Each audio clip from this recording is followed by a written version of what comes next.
Digital platform पर आपका स्वागत है। अगर बात की जाए राजधानी जयपुर की, तो राजधानी जयपुर के भट्टा बस्ती इलाके में स्थित कब्रिस्तान में इस वक्त हम मौजूद हैं, जहां पर आज एक युवक जिसकी आरपीएफ के जवान की तरफ से गोली मारकर मुंबई में हत्या कर दी गई थी, उसका शव आज सुबह ही जयपुर एयरपोर्ट पर पहुंचा था। और जो धार्मिक क्रियाक्रम होते हैं उसके बाद जो मृतक असगर अली का शव है वो भट्टा बस्ती कब्रिस्तान में दफनाने के लिए लाया गया है।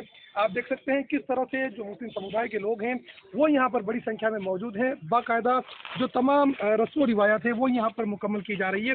कब्रिस्तान का नज़ारा हम आपको दिखाना चाहेंगे। आप देख सकते हैं किस तरह से जो बड़ी संख्या में जो लोग हैं वो यहाँ पर असगर के जनाजे को लेकर पहुंचे हैं।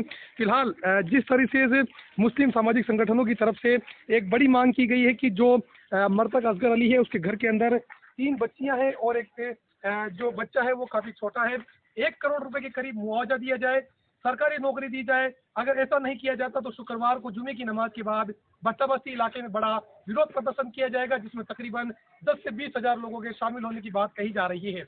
वहीं जिस तरह से आज सुबह से ही जो शव पहुंचा था उसके बाद चाहे से कांग्रेस पार्टी के राजनेता हो या फिर एआईएमआईएम पार्टी के राजनेता हो, वो तमाम लोग असगर के घर पर ही डटे हुए थे।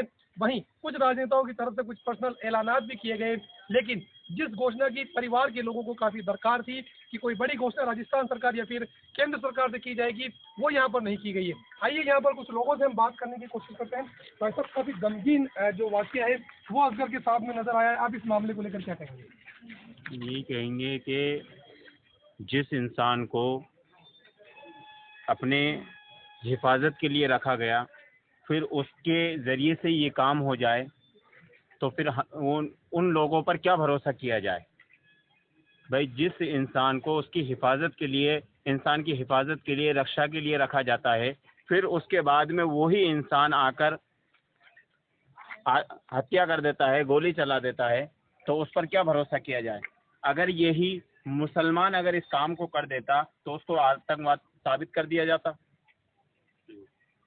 और दूसरी बात यह है कि वो गरीब है बेचारा, घर से भी है, माली हालात से भी गरीब है, 4 बच्चियां हैं, एक छोटा सा बच्चा है, उसके जो थोड़ा बहुत जैसा भी कमा रहा था, घर गुजारा उसका चल रहा था। बाकी अब उसके जाने के बाद में अब उसका कौन संभालने वाला है। आप क्या कहेंगे जिस तरह का गमगीन वाकया जो है मुंबई के अंदर पेश नजर आया है? आरपीएफ के जवान की तरफ से एक युवक को मौत के घाट उतार दिया गया, उसके साथ साथ अधिकारियों को भी गोलियां मार दी गई और कुछ अल्फाज भी किए गए जो हम यहाँ पर बयान नहीं कर सकते। पूरा जिस तरह का मामला आया, मेंटलिटी क्या करती है? आप आरपीएफ के जवान को क्या कुछ सजा की मांग करेंगे? क्या परिवार को जो है आप डिमांड करेंगे कि ये घोषणा होनी चाहिए? राजस्थान सरकार और हम डिमांड करते हैं कि ऐसे लोगों को जो फ्री माइंडेड हैं इनको जो है फांसी की सजा दी जाए और सख्त से सख्त सजा दी जाए, और मृतक परिवार को एक राजकीय नौकरी दी जाए।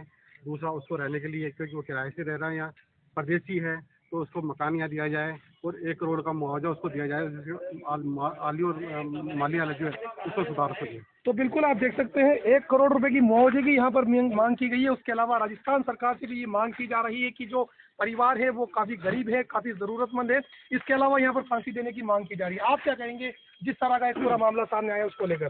मैं राशिद हसन, आम आदमी पार्टी का vice president minority wing Jaipur. देखिए, जो ये वाकया आरपीएफ के जवान ने जो 3 मुसलमानों को और 1 आरपीएफ के ही जवान को गोली मारी है जी, ये रक्षक ही भक्षक बन गए हैं। दूसरा ये है कि जो हादसा पेश आया है, ये बिहार का रहने वाला बंदा है और ये यहाँ पे अपना जीवन याचिका चला रहा था, काम कर रहा था जी। इसके छोटे छोटे बच्चे हैं, उनको जो है 3 जगह से मुआवजा मिलना चाहिए। एक तो हमारी मांग है कि माननीय मुख्यमंत्री अशोक गहलोत जी की तरफ से, दूसरा बिहार के जो मुख्यमंत्री हैं नीतीश कुमार जी उनकी तरफ से, और तीसरा रेलवे मंत्रालय की तरफ से, क्योंकि रेलवे का ये हादसा हुआ है, तो इसके लिए जो भी उचित मुआवजा हो वो सरकार उसको दे, जिससे उसके बच्चों का आगे के लिए बजर गुशर हो सके। और क्योंकि वो 6,000 रुपया कुछ के जो है किराए के मकान पर रह रहा है, और वो भी उसके बच्चे ठीक ठाक रह सके, पढ़ाई लिखाई कर। तो बिल्कुल आप देख सकते हैं, कुल मिलाकर ये कहा जा सकता है कि राजस्थान सरकार, बिहार सरकार और रेलवे मंत्रालय से एक बड़ी मांग की गई है कि मृतक के परिवार की तरफ तवज्जो दी जाए और कोई बड़ी घोषणा की जाए। अगर ऐसा नहीं होता तो चाहे से आम आदमी पार्टी हो, AIMIM हो, या फिर कुछ कांग्रेस के कुछ पदाधिकारी हो, या फिर जो समाज सेवी लोग हों, वो तमाम लोग सड़कों पर उतरेंगे। बहरहाल जिस तरीके से जरूरतमंद व्यक्ति को गोली मारकर हत्या की गई है, अब देखने वाली बात होगी राजस्थान सरकार क्या कुछ घोषणा करती है, केंद्र सरकार क्या कुछ घोषणा करती है, या फिर जो अल्पसंख्यकों के दावे तमाम सरकारों की तरफ से किए जाते हैं कि हम अल्पसंख्यकों की तरफ तवज्जो देते हैं, या फिर जो विधायक और जो नुमाइंदे चुनकर जो अल्पसंख्यक बहुल्य इलाका है यहाँ से विधानसभा में भेजे गए हैं, वो किस तरह से आवाज असगर को लेकर बुलंद करते हैं, ये तो फिलहाल वक्त बताएगा। Mohammad Razaullah, India news, Jaipur.